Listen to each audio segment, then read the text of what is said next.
For some people, it's their money. For some people, it's their status. For some people, it's power or fame. For some people, it might be another person in their life. But everyone takes something that they become a slave to. And the question is, what are we slaves to? Whatever we take into our hearts, whatever we absorb into the core of our hearts, becomes our master.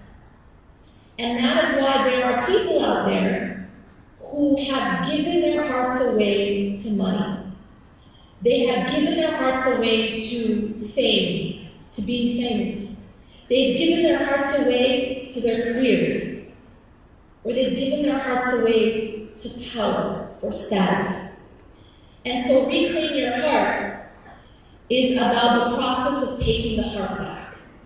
It's about the process of taking our hearts back from the dunya, back from money, back from status, back from power, back from the creation, and then giving it to Allah subhanahu wa ta'ala. And that's not an easy process. It's a process that requires an emptying and then filling.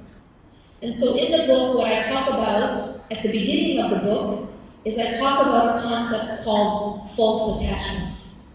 I talk about the process of emptying the heart of false attachments.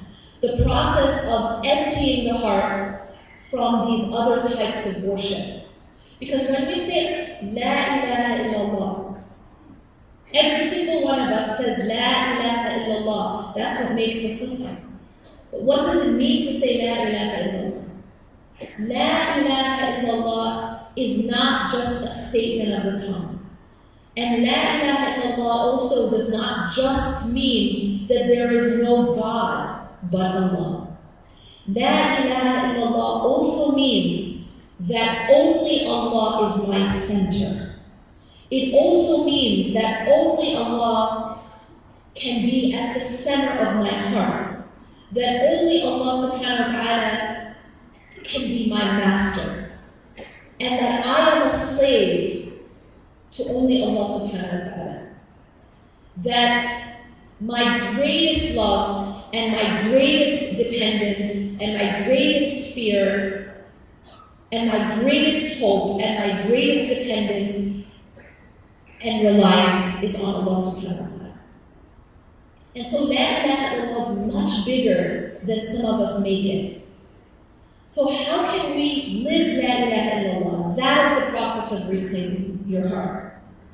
The first part is about detachment. The process of detachment. What does it mean to detach?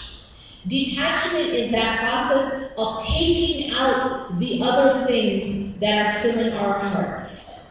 Taking out the other competitors with Allah subhanahu wa ta'ala from the core of our heart. Now, does this mean that we can't love other things? Does this mean we can't love our families or we can't love our careers or our money? And the answer is no. We can love these things. But Allah subhanahu wa ta'ala warns us in the Quran about loving these things as we should only love Allah subhanahu wa ta'ala. And Allah subhanahu wa ta'ala specifically mentions certain things that we all love. He says that, say, if your fathers, your parents, or your children, or your spouses, or your relatives, your family, your business, your dwelling, that if any of these things are more beloved to you